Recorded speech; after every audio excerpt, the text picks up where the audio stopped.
Salut à tous. Aujourd'hui, je suis avec Guillaume et Victor. Cette fois-ci, on passe du duo au trio avec les deux cracks de Space Twitter. Guillaume, t'es à Roissy-Charles de Gaulle, non? Je me trompe pas. Il y a l'ordi qui fait du bruit, mais non, je suis dans le 93, mais pas à Roissy-Charles de Gaulle. Ok. Victor, ça va? Ouais, très bien, très excité à l'idée de voir ce match et de partir à Manchester dans quelques jours, là, demain. Dans quelques jours, c'est demain, hein. C'est pas dans quelques jours. Ouais, c'est demain. Demain matin, dans 24 heures. Ça arrive plus vite que prévu. Ouais, ça arrive plus vite que prévu. Pablo me dit que je suis à Charles de Gaulle, mais moi je ne vais pas à Manchester. Donc, Voilà. je te remercie pas, Pablo. C'est pour ça que je te demandais, parce que nous, on va à Manchester et on part de CDG. C'est pour ça que je te demandais si t'étais déjà CDG, toi. Mais bon, tu restes à Paris, tu dois faire le Space. Exactement. D'ailleurs, j'espère que ton ordi va pas faire de bruit pendant le Space. Mais t'inquiète pas, le space, je suis sur le téléphone. Ah, Tant mieux. Bon, il n'y a pas eu de match ce week-end. Le Real a été pépère. Ils ont pu préparer la demi-finale aller contre Manchester. Le Barça a perdu, c'est pas mal. La semaine prochaine, le Real Madrid peut être champion sans trop forcer. Donc bref, on parlera de ça en fin de semaine. Là, on est là pour parler de City. David Alaba, Casemiro, ils sont dans le groupe, mais ils sont incertains. Donc ça, c'est une première problématique côté Real. Ferland Mendy qui a repris l'entraînement collectif hier, je crois que c'était son premier entraînement collectif, devrait jouer titulaire vu qu'il est avec le groupe. À voir ce soir s'il s'entraîne, avec le groupe encore. Donc voilà les problématiques côté Real. Maintenant, moi, si je vous ai invité, c'est pour parler de City, de l'adversaire surtout. 5-1 contre Watford. Ils ont un point d'avance sur le deuxième, donc ils sont obligés de jouer la première ligue à fond. C'est pas comme le Real Madrid qui est plus pépère, on va dire. Qu'avez-vous pensé du match, vos inquiétudes, les côtés positifs de City, etc. Vas-y, je vous laisse la main. Je pense que c'est pas le match le plus intéressant à regarder pour analyser Manchester City, parce que ce qu'ils ont fait, c'est du classique. C'est ce qu'ils font en première ligue quand ils affrontent une équipe qui décide de jouer plutôt bloc bas et de jouer le match nul à l'entame, on va dire. Donc c'est une équipe qui a juste dominé un adversaire faible. Je pense que le Real ne va pas être aussi faible que l'était Watford par exemple, ou que l'a été plutôt dans la saison des Norwich, des Burnley, tout ça. Je pense que le Real a quand même évidemment bien plus de qualité que ces équipes-là, donc c'est moins intéressant. City a joué quand même des grands matchs, notamment 2 face à Liverpool sur le mois dernier, qui sont peut-être un peu plus intéressants à analyser dans leur approche et leur comportement dans cette rencontre, puisque Liverpool est évidemment une équipe bien différente du Real Madrid. Mais ce Manchester City-là est une immense menace, dans tous les cas, est un rouleau compresseur cette saison, mené par un homme fort. Ça va faire plaisir à Victor que j'en parle directement, Bernardo Silva, qui est virevoltant, qui est partout, qui soit positionné sur l'aile ou au milieu. Il fait exactement le bon décrochage au bon moment pour attirer la défense. Le jeu de position, enfin la manière dont Bernardo Silva attire les défenseurs, dont il se déplace sur le terrain cette saison, c'est presque du jamais vu dans le football dernièrement. Ça me fait penser un petit peu à Firmino à une époque avec Liverpool. Mais sinon, mis à part ça, on s'est quasiment jamais vu. Il attire les défenseurs parfaitement, il crée exactement l'espace qu'il a envie de créer pour que l'appel soit fait, soit par Mahrez, soit par le latéral, soit par un autre milieu qui viendrait passer comme Gundogan qui ferait une course dans le demi-espace.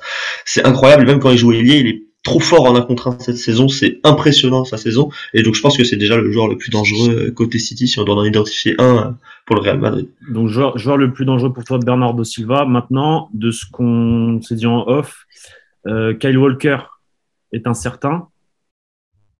Et il y a un autre absent côté Joao Cancelo. Cancelo suspendu. Qu'est-ce que t'en penses, Victor?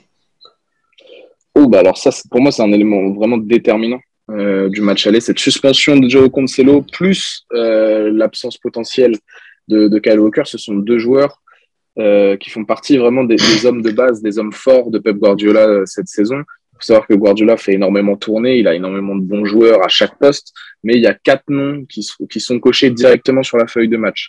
On a Bernardo Silva, comme l'a évoqué Guillaume, qui a joué une 30aine de matchs cette saison. C'est le seul à avoir passé les 30 matchs avec City en tant que titulaire, je crois.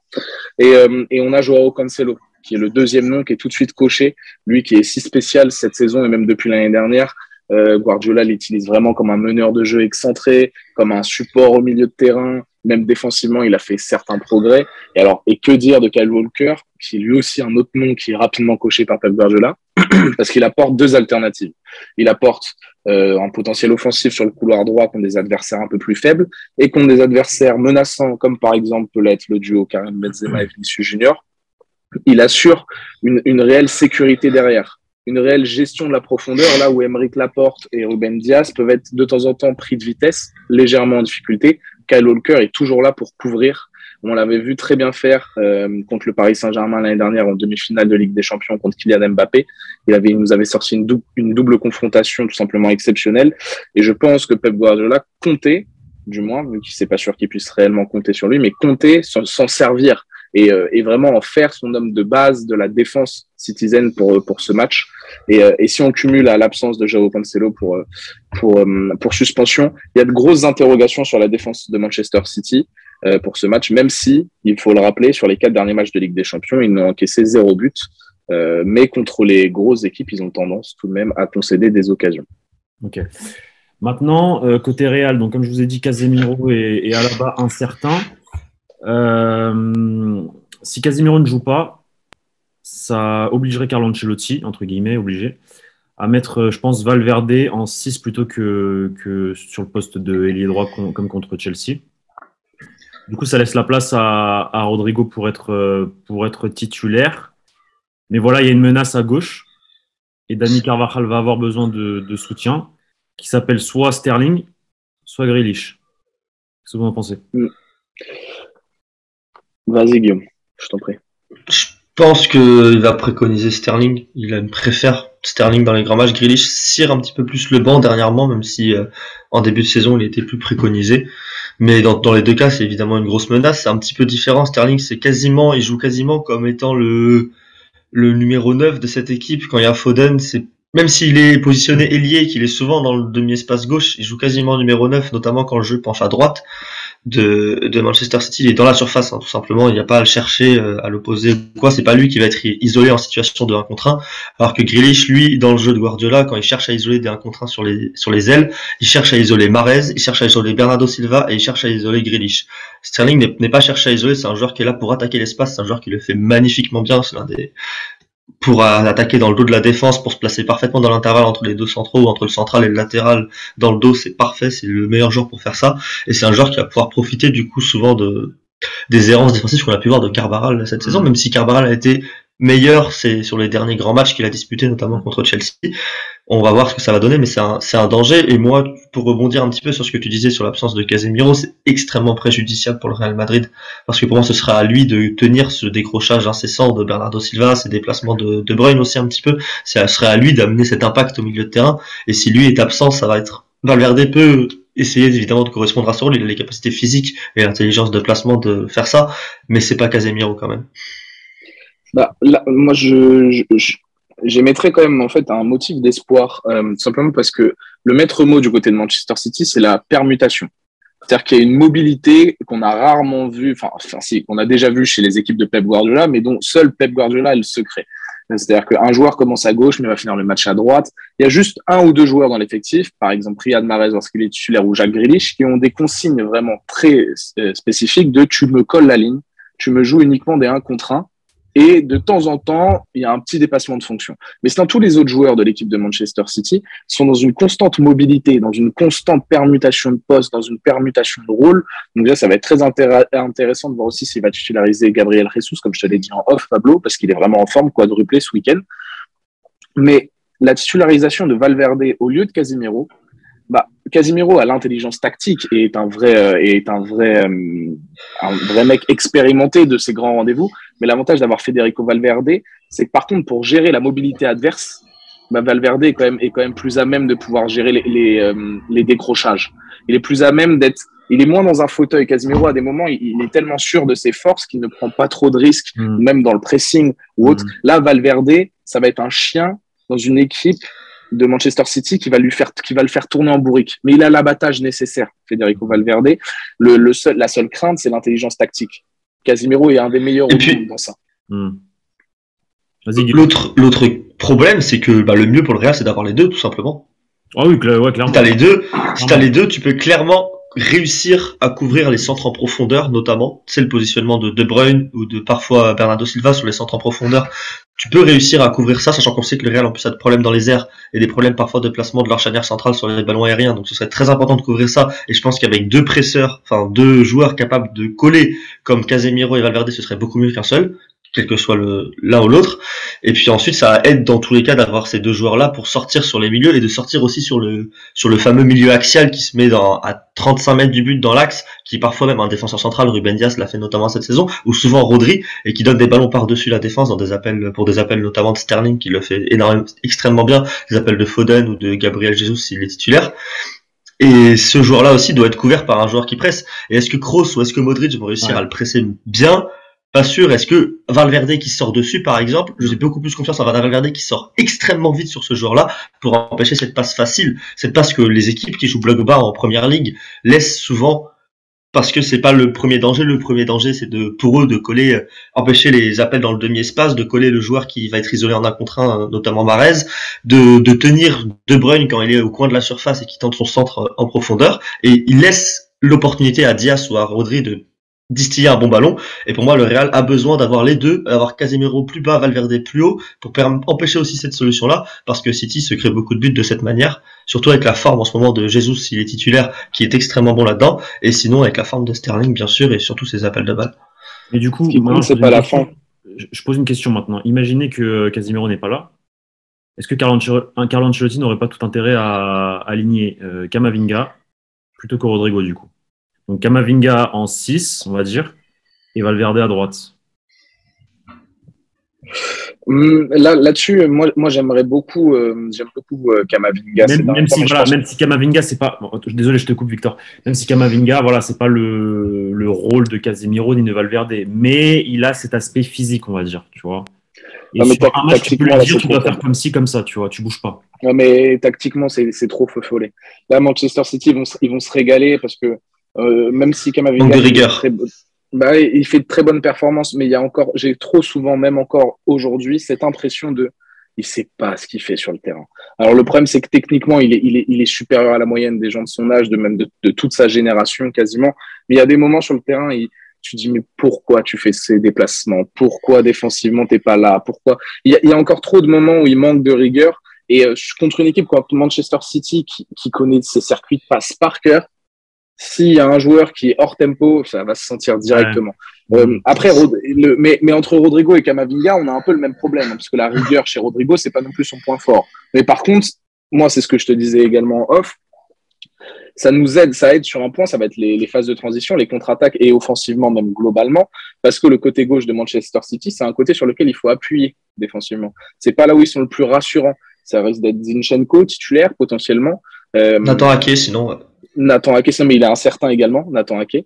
Et donc, défensivement, c'est pas impérial. Et si Rodrigo est aussi percutant qu'il l'a été lors des derniers matchs, est aussi performant et est aussi tueur en plus de ça, et je pense que c'est une bonne option. Maintenant, par contre, c'est vrai que défensivement, il va falloir qu'il fasse du sale boulot, et donc à voir comment est-ce qu'on arrive à compenser avec Valverde, avec la performance de Toni Kroos, Luka Modric, et bien sûr Dani Carvajal, qui va être très important. Maintenant, il y a des signes qui ne te trompent pas dans la vie. Et en 2014, Carlo Ancelotti et Pep Guardiola se rencontraient en demi-finale de Ligue des Champions. Carlo au Real, Pep Guardiola au Bayern. Le Bayern était archi favori à cette époque-là. Mais alors, archi favori, le Real restait, je crois que ça faisait 3 ans de suite qu'il perdait en demi-finale. Tout le monde donnait ce Bayern champion d'Europe à la fin. Et au final, c'est le Real Madrid qui s'est qualifié. Alors oui, le Real Madrid n'a pas le même effectif. Mais le Real Madrid joue un peu pareil que ce Real Madrid de 2014. Ah oui, tout à fait. Bloc bas et jeu de transition rapide devant. Donc, il y a des signes qui ne trompent pas. Le Real Madrid, c'est le Real Madrid en Europe. Peut-être que Carlo Ancelotti va refaire la même chose face à Pep Guardiola. Ça va être compliqué. Si vous avez un petit prono à faire sur l'aller-retour, ce serait quoi? Alors après, déjà, attention, parce que c'est pas les mêmes joueurs. Là, Guardiola, il peut s'appuyer. C'est clairement pas les mêmes joueurs, mais ça joue pareil. C'est toujours la même philosophie, je veux dire. Tu vois. Oui, c'est la même recette. C'est toujours Carlo Ancelotti. C'est ça. Mais c'est vrai que le Bayern n'avait pas Kevin De Bruyne, le Bayern n'avait pas Sterling, le Bayern, etc. Ça, c'est vrai. Ils avaient des très bons joueurs. mais ils avaient des très bons joueurs. Mais c'est pas la même chose quand tu vois une équipe de première ligue rouler sur son championnat sur les 5 dernières années. C'est clair. C'est autre chose. Et sachant que je crois que 2014, c'était aussi une des premières années de Guardiola, parce qu'il arrive en 2013, je crois, au Bayern. C'est sa deuxième campagne de LDC. Oui, c'est la première. C'est la première saison. Deuxième? C'est sa première même. Non, c'est sa deuxième saison, je crois. C'est sa première parce que là, je crois qu'il fait 1 an où il fait rien entre le Barça et le Bayern. Oui, il fait l'année sabbatique. Oui, c'est ça alors. Ouais, c'est ça alors. Donc, faudra voir. Si je dois répondre à ta question maintenant, Pablo, donc d'un petit pronostic, moi, je vous avoue, je suis assez pessimiste. Je suis assez pessimiste parce que on a bien vu que les 2 dernières confrontations en 8e et en quart, on est passé réellement au mental, mais parce que techniquement non plus, il n'y avait pas du tout un gouffre entre le Real Madrid et les autres équipes, et tactiquement encore moins. Donc, sauf que là, j'y vois un écart. Je vois un écart, non pas dans la qualité des joueurs, mais dans la qualité de la tactique, dans la qualité de groupe, d'un collectif qui est vraiment trop bien huilé. Mais j'ai un petit déficit de confiance également envers Pep Guardiola, ce qui fait que je pense que Carlo Ancelotti, s'il prépare bien son match et que Benzema est dans un grand soir, on peut avoir une petite surprise. Mais je pense qu'au match aller, en tout cas à l'Etihad, qui n'est pas réputé pour avoir une ambiance fantastique, mais je pense tout de même une victoire de Manchester City, en espérant qu'on reste dans la course avec, par exemple, une victoire un peu étriée de 2-1, mais en gardant tout espoir, bien sûr, de remontada, comme on l'a si bien fait cette saison. Et toi, Guillaume? J'ai du mal à anticiper ce match. Je pense que c'est une réelle aubaine pour le Real Madrid que Cancelo soit absent, parce que ça enlève toutes sortes d'options du côté de Carvajal pour Manchester City.